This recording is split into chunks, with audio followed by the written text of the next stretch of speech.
one of the things I wrote down was, especially in the college space, we always just go, wide shot. Here's the defensive lineup with our graphic, either a full screen or a slab. Easy. They didn't have that ability. They used the time that they had pregame. They went and showed a bunch of people. They showed each position. Welcome in, guys, to the newest episode of the Sports Prod Pod. Once again, I'm Nick Case, joined by Alex Souza. We call him Suze. Dennis Trapani. We call him Dennis. Today, we're going to be talking about something Suze and I randomly found on YouTube and sucked Dennis into. It was advertised as the oldest full-color baseball broadcast. We'll link it below in the description for you if you want to watch it, to take a look at it. But Boston Red Sox versus Minnesota Twins, last game of the season, I guess, September 30th, 1967. This is almost 60 years old. And it's just a really neat time capsule into how baseball was broadcast. And we felt like it was something that we could talk about. I know, Dennis, you don't have Diamond Sports, but you've done Diamond Sports, and you still did freelance Diamond Sports with the Mountain West for their tournament. So we're still pretty active in the Diamond Sports world, but it also is a showcase of pulling back and doing less, but still being able to do more with it. And so there was a lot to take away from this, and just the history of it was really neat. And so it was something that we thought, hey, we should talk about this and get your eyes on it, if possible. Yeah, no, like you said, we don't have Diamond Sports at Wyoming, but baseball, softball are still probably my two favorite sports to direct. So any chance I get to be involved with baseball, I take it, or softball. And this was just, the first thing and we were talking about this before we started recording here, the first thing that stuck out to me was, Harmon Killebrew, Yaz, Rod Carew, Jim Cott, like just the names in the starting lineup graphic. It was just Hall of Famers, legendary players. It was awesome. Yeah, the thing that jumped out at me was, my dad told me about the 67 Red Sox all the time. So when I saw it, wife was on night shift, and I don't know if it's fortunate enough for my productivity, but I don't have anything to play college football 25. So I go around on YouTube, and that's where I saw it. And I just was like, oh, let's check out the Sox from, what my dad talks about. And it's really cool to see, Fenway stripped down, to see the broadcast stripped down, and like you said, Nick, be able to kind of see things that we talk about in the group chat, and we tell our people on our crews that, stripped down is okay sometimes. It's something you bring up, though, and off mic we were talking about dashboards and hockey and seeing all the ads. You don't see that here, man. You're not seeing any of that. Like the full stands right behind the home plate at Fenway, no advertisements, nothing. In the outfield, no real advertisements, nothing. Just the purity of it. And look, logo creep is a thing. It is what it is. But man, that was something kind of refreshing about seeing, and odd about seeing, like naked walls, essentially. And I got to tell you that the craziest part about this to me is, as we're watching it right now, is if this was an HD and had a graphics package on it, it would look like a baseball broadcast today. I mean, I guess there's a reason that the main camera angles haven't changed in 60 years. Yeah, that was the biggest takeaway to me, is that as much as everything has changed, not everything has basically stayed the same. I was going to say, I want my umpires back in a shirt and tie, though. I can promise you that. I can only imagine them coming to Myrtle Beach or Charleston, South Carolina, and having to be in a suit and tie to call games, and just how miserable they would be. Do you guys think the robot umpires will wear a shirt and tie? I think if we start the petition now, it'll happen. Yeah. No, that is one thing that I think was missing. And I know, going back through my broadcast history, there was no graphic, there was no bug. So you had to rely on the announcer, which I'll get to in a second, to let you know like what was going on, who was on base, how many people were on base, what the score was, ball strikes, outs, etc. But I really also and I think it's, we can go all back in my day on it and talk about attention spans, but he let it breathe so much. And there were so many moments of silence in this broadcast that was just also kind of refreshing, of letting the action talk and not so much having to feel like you had to fill every single second of every single bit of that broadcast. Yeah, and I think that's it's. I'm not going to call it a lost art because there are a lot of guys that are still really guys and gals that are really good at letting the moment breathe. But it is certainly it's really cool to see it in a situation like this and in a broadcast this old to kind of see what that was like back then and no, you're right though. I mean, it's honestly watching this, and we're all broadcast nerds. I mean, let's just call it what it is. I mean, we all love our jobs. I mean, we do it for a living for a reason, and just to see this is, I don't know, it's really cool. Yeah, the spot that just popped up on, we're all watching at different points, but they went out and meeting on the mound for the Twins and immediately to the bullpen. And in my head, you were just talking about broadcast nerds. I'm like, I hope they check the bullpen, and yep, they did. And the only thing different is they didn't ID the guy because they didn't have it. And then they're showing the ump walk out. Like, I mean, the rhythm and the sequence is just, it's dead on to what at least the baseline of what we try to do. And there's a reason that it's been a mainstay for 60 years, and if we looked at older ones, I'm sure even longer.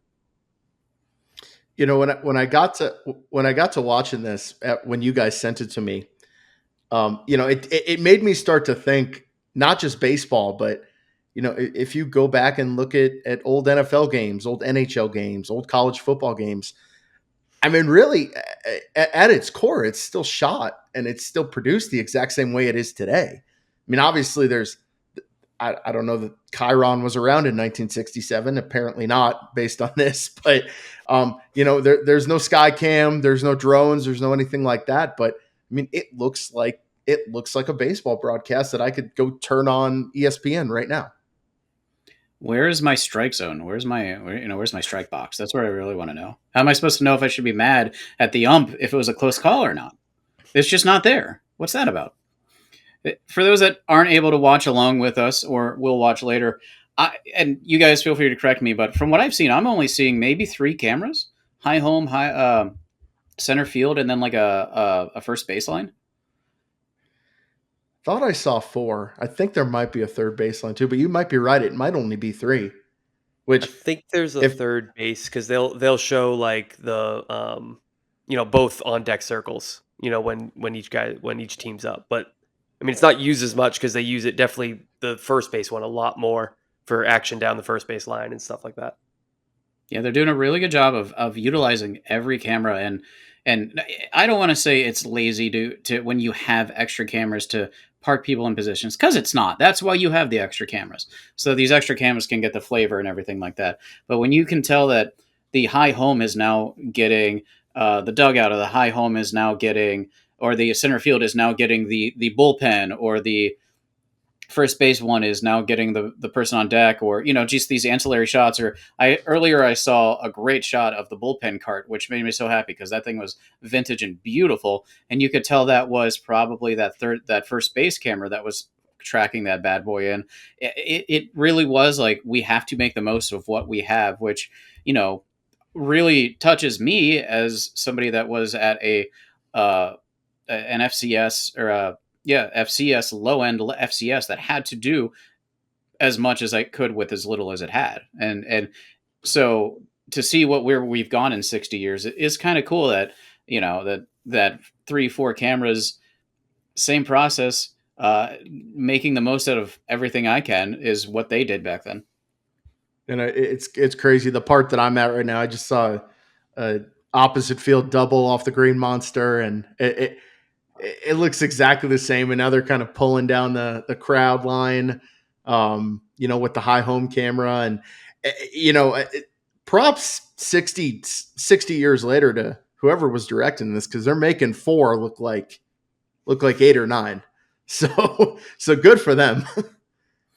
Yeah, that was a very active director, getting off of one camera and immediately telling that camera where to go next, and then next camera next camera next camera. Like, that was, and it's, we're still rapid fire these days. We just have the more cameras to go to, where that other camera is already going to be in a place, instead of having to think all right, as soon as I'm off of this, I want this shot to go here. So as soon as I'm done, all right, two, I'm off of you. Two, now I need you to go to the bullpen. That sort of a thing. Really like playing like a couple steps of chess. Yeah, this situation I'm in now, someone just got to second scoring position for Yaz, and just like you said, high home followed, tracked it. It was like a fielder's choice out at first, and you know, close up on the guy who made the play, hero shot, and then high home had a close up of Yaz coming up because that's the moment now. That's the big hitters up, runner in scoring position. It is later in the game. I don't have score, so I'm not sure. But it's a big situation, and then center field pulls out, shows the guy on second to be able to see what his action is. So it's really cool. And like you said, active director. And I mean, the guys are listening. So the comms are good, all that stuff. So it's going like really, really smooth. And the other thing, no replays.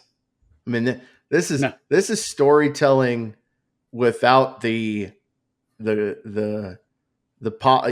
having replays, without having graphics. I mean, this is as somebody who's obviously all three of us have directed baseball. I mean, but just kind of sitting from that chair as someone who's done baseball, and you have replays, you have graphics. There, those lulls in the game, you can kind of cut to different things and tell stories. I mean, this is so cool to see that it's just 4 cameras and a crew, and you're telling the story of what's going on live as it's happening. And it's just awesome. I would say anybody that's listening to this, go take 20 minutes and watch this. It's really cool. Yeah, and you said there's no replay, and I think that just makes that director's job all the more impressive because I will be the first to admit that, and I was playfully reprimanded by Susan and I's ESPN contacts, Kevin Hendel and Joya Kasky. Hey, don't take so many replays, man. Because to me, it was like, all right, I will take this replay real quick and give myself a chance to rest, give my camera people a chance to reset. These people didn't have that opportunity, so it was hopping around. Like I just got a shot of outfield of center field and went to I think the president was at this game or something like that. The first 5 minutes of the game are introducing some political dignitary. I didn't hear who it was. I skipped through it, but they cut to him on camera 1. So that again, camera 1 is not in his game set position. They had him go to that to go back to it, and then went back to center for a strikeout, then right back to the pitcher on center. There was no time for replay to reset any of these people. As he's talking, he's telling the next person where to go. Next diamond season, or even just heading into any season, what is something you guys think that you kind of will take away from looking at this? Like, sure, it's a blast from the past, and we all have the ability to do more. I still had NDI cameras that I could put up for beauty shots and everything, even at my level. But what is something that you guys can think you can look at this and say next time you're at the Mountain West tournament, or next time it's time for the Shants to go play ball? What is something you guys can take away from this? One thing, actually, I like Dennis said, broadcast nerds. My assistant Josh says I'm a broadcast sicko. I was taking notes the first time I watched this, just like, okay, what can we do at Coastal with, I'm lucky enough to have 40 something students, and it's amazing. We almost always have a full crew because we have a massive pool to pull from, but that means we're often not having a pretty consistent crew. And, we can look at this. I can show them 2 minutes of this at, our opening meeting this year and be like, look at all the things that we just said, talking about the show. We don't need to do all these things that you guys see on ESPN or even one of those schools or what you see on Twitter. These Olympics have like amazing productions, but if we strip it down, we still can show the game and tell the story. One of the things I wrote down was, especially in the college space, we always just go, wide shot. Here's the defensive lineup with our graphic, either a full screen or a slab. Easy. They didn't have that ability. They used the time that they had pregame. They went and showed a bunch of people. They showed each position. And I mean, I'm sitting, game 1, even during crossover season, I have more cameras than they have. Like, it's possible for me to do that and show these people at home their kids or their grandkids, something like that. Even if it's just one of them, and we put the slab next to them and we tell a story about, the center fielder.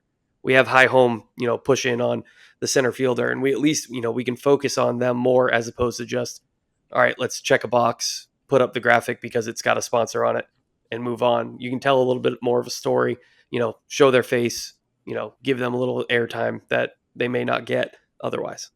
Yeah, that was something I want to interject before Dennis chimes in with his opinion. That was something I did find interesting is they did take the time as they were reading off the starters to go position, position, position, position, position, position, which again was the director going to the first shot and getting the next one set and then getting off of that and getting the next one set, having that same mindset of bop it up, of having that 3 steps ahead game of chess, like I said, of knowing where he's going before he's going. Nick, I just saw the bullpen car, and I gorgeous, isn't it? It's time to bring them back. Bring them back. Bring them back. Although I'm not sure Mariano Rivera coming out to Sandman would have been quite as impactful if he had been riding a golf cart in from center field. But he's in a club. You never know, I guess. Yeah. David Bednar riding a golf cart out from to Renegade by Styx. Yeah, it's just doesn't quite hit the same, but bring it back. Bring it back for the middle relievers. They don't need that. Yeah. Timmy Trumpets with a giant Mets helmet coming in from center field. See, that'd be fun. I'm good with that. I think that's good. I'm good with that. But to kind of play off what Sue said, I think, this is a really good reminder that you can do the job and you can do it really well without 9 cameras. Do I love when I do Mountain West baseball? Do I love having my bullpen cams and my dugout cams and all that stuff? Yeah, absolutely I do. It gives me more tools to tell a story with. But this is, and I'm gonna kind of, I think I might go in the same direction as Sue's here. And when we have our meeting here in a couple of weeks with our students before our first game, just say, hey guys, like, you can be simple and efficient, and you can put on a really, really good show, and you can tell a really, really good story without, all the bells and whistles that maybe we'll have, for our first football game. We'll have the 10 cameras for that, but the first soccer game, a week and a half before that, we're not going to have 9 cameras. I'm not going to have that many people to have 9 cameras. Okay. So it's a great reminder to just, hey, the acronym we all heard in college, and I have no idea if they teach it anymore, but the KISS acronym, it was either keep it simple, stupid, or keep it stupid, simple. I always liked the first one. That's what I always heard. For what it's worth. Right. But it's true. I mean, it's true. They teach you that for a reason. It's and again, I know we wanted to talk about this, so maybe we kind of branch into that now, but it's so important in what we do to get the basics right first. I mean, don't get me wrong, POV cams and extra replays and extra graphics and all that stuff, stabilizers, mirrorless cameras, drones, whatever you want to throw in there, it's going to look cool. But at the core, you have to be able to handle those main 4 cameras before you even touch anything. Yeah, and going back to Joya and Kevin that I mentioned, our ESPN reps that, have, I can still turn to now that I've left Charleston Southern and still talk to, and I know Sue's talks who just had their meeting pretty recently. That is what they hammer home during their yearly meetings before everything starts is, guys, let's just remember the fundamentals. Once you get the fundamentals down, great. Then you have fun with it. Then you add more to it. But if you're not doing the fundamentals, you're not doing the show that we want you to do. So start with the basic 3 or 4 cameras, make them look good, make it run well. After that, expand as you want, but make sure the fundamentals are there. Yeah, and I think one thing I've noticed, as we scroll through, do doom scrolls through Twitter, the only time you see someone talking about a broadcast is when they've, messed up a basic thing. Hey, I didn't see that goal. Can you get back to the pitch? Whatever it may be, an announcer getting a name wrong name on you see first name, last name. on a graphic because they didn't fill it out or they didn't map it right. But no one ever tweets at ESPN, Fox, CBS, "Hey, why didn't you do that extra thing?" Like they're not looking for that. They're trying to watch the game. Now, those things absolutely enhance, and we'll keep all, adding that preface or that, you know, sidebar, but people are 100% tuning in to watch the game. And we've given this director on a 1967 game, we'll never know his name, 1,000 compliments, and he was just trying to show people the game with 4 cameras, and it was a really big one. It was for like the pennant or something, for the Red Sox, and that's what people are there for. And so if you mess that up, you're going to hear about it. And even people knowing that it's, for me, it's students, they don't care. There it says ESPN Plus, so it says ESPN. Why isn't it as good as everything else? So we have to do that job and show those people, our fans, the student athletes' families, got to show them the game first. And going back to Dennis's or Sousa's point, sorry, about people only notice and will point out the thing that's wrong. I still remember something that Dennis brought up last year when I was building a graphic that I was proud of, and he was just like, "Dude, you don't want to put that out there. It does not look as good as it can.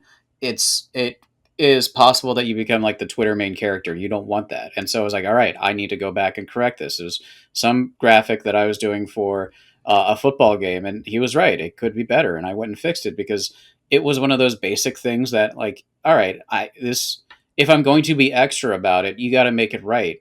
Stick to the basics, make the basics good, and then the extra stuff has to be pristine on top of that. It's the things that make me crazy and make me get mad at myself from that director's chair aren't it's never the bells and whistles. If I try a bell and whistle and it doesn't work, okay, big deal. I just won't do it again. Or we'll practice it more next time before we do it. It's the, you know, uh, it's the guy drives down the lane and gets a tomahawk dunk over somebody's head for the end one. And I get so excited showing the replays of this tomahawk dunk that I miss the free throw. And I've done that before. And I know you guys have too, or at least something similar. Pretty much everybody has at some point, right? That's the stuff that makes me crazy because it's the simplest thing in the world to, all right, I'll show these replays, but then let me get back for the free throw because people want to see if the free throw went in or not. They don't care that I'm in the chair all excited, want to show the two POV cams that I set up of that too, in addition to the high tight in the under basket. So it's again, to kind of reinforce what Sue said, it's no one's ever going to tweet because the drone shot was slightly out of focus or something. It's or the blimp shot cuts out. Heck, I was watching Yankees Red Sox the other night on Fox, and they were having some problems with the strike zone overlay, and bars blinked a couple times on the center field cam, and so they took it down. But guess what? The game still went on. They were still showing pitches from center field, and after about 3 pitches of it not being there, I kind of stopped noticing. Yeah, I mean, when we recorded the first episode of Pirates Astros game was going on, and I told Dennis there was a good 5 innings where there was no score bug. It just wasn't there. And all right, well, things happen, but control the things you can control, like the fundamentals, like your camera placements. And as this game shows, you don't need that score bug as long as people are telling you what's going on in the game and interpreting that appropriately. You don't need that. It's a nice thing to have, and it's an expected thing to have, but you can tell the story of the game with just the 3 or 4 cameras. You don't necessarily need anything else as long as you stick to those fundamentals. Yeah, Nick, you've mentioned it a couple times, but a good broadcaster can really help you in those instances when something goes wrong. We all work at, without all of the resources that the big trucks come in with and all that stuff, and things are going to go wrong. And when you're in a position like a school run production, generally the producer is going to go fix that thing. There isn't an engineer waiting around to go fix it.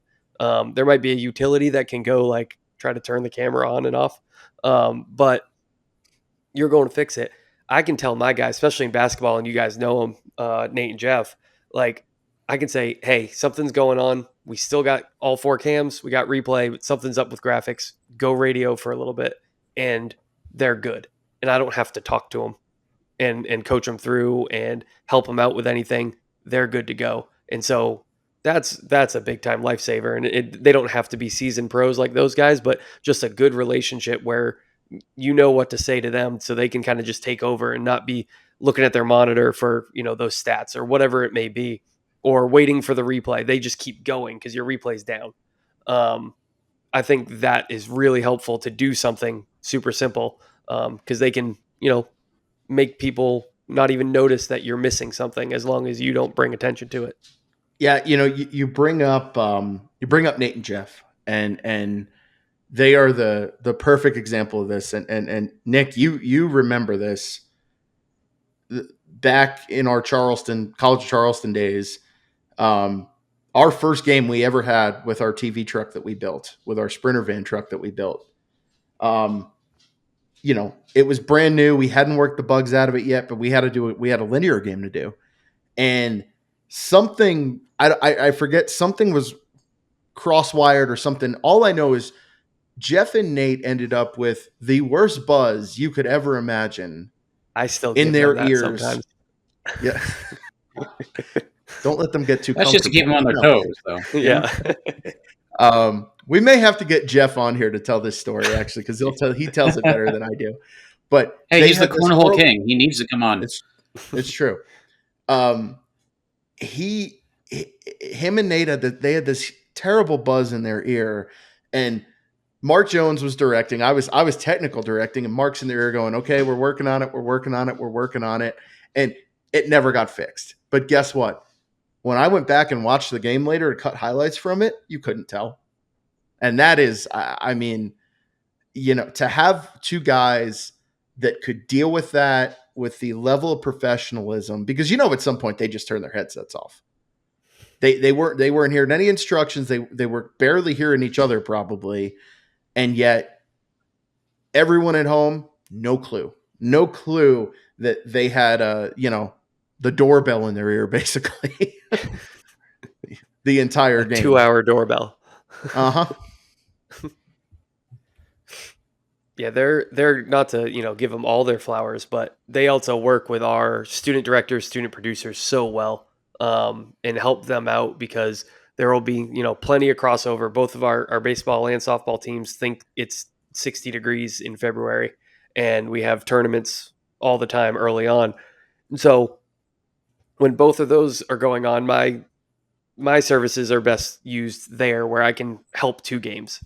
And even though it's a trailer show and it's the A show at basketball, I know I have those guys, and I know, we stack the student crew as well, and they work with them so well, and they're so complimentary, and, work with them like, oh, you don't have a graphic coming up. All right, then just show coach, I got a story, and we're good. And, it puts them at ease, and it can let those kids get back to, the 1967 Red Sox style and just show the game. One angle replay, it's fine. You don't have a graphic because, this kid scored 25. It's okay. Show him and a couple highlights. It's okay. We'll talk through it. And, that's super helpful when you're spread thin. Yeah, graphics are a great flavor to have, but in the end, the announcers are there just as much to inform the audience, like, hey, this kid just put up 25. Can you do a bug pop to let everyone know? Sure. But is it necessary? No, that's the announcer's job to do this sort of thing.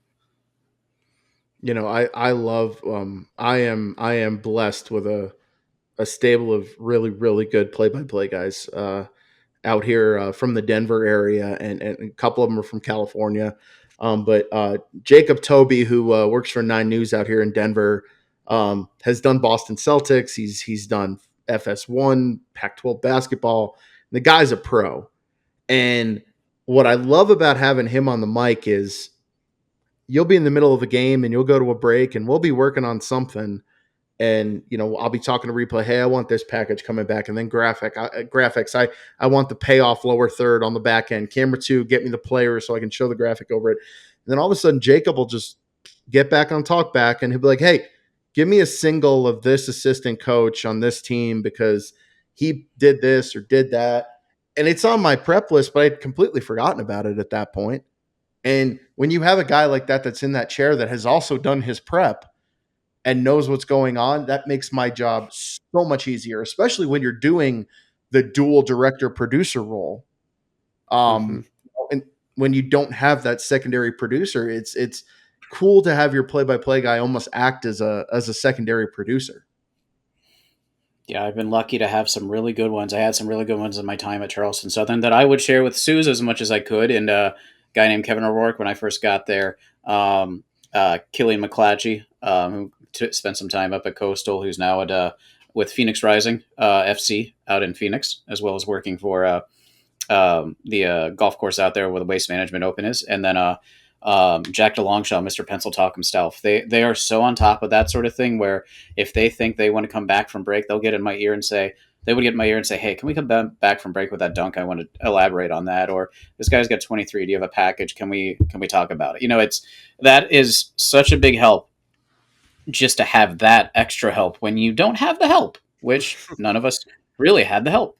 If you want to throw it, I think you can link to YouTube playlists probably.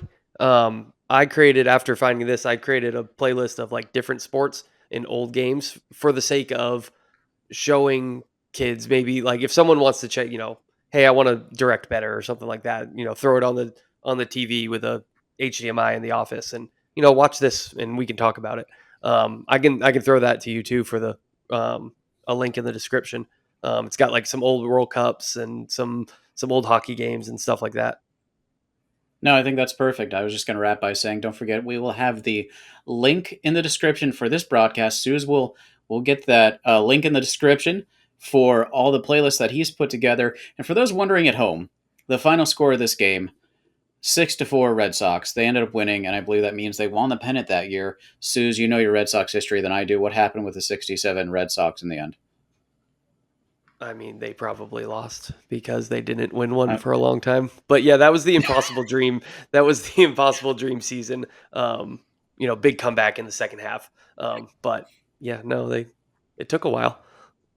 Still heartbreak though. Yes, always. All right. All right, guys. Thanks again for tuning in to this episode of the Sports Prod Pod. I'm your host, Nick Case, for Alex Souza, Suze, and Dennis Trapani. Dennis? We'll work on that, Dennis. What do you say? We'll wrap this up with, once again, good night, Satellite.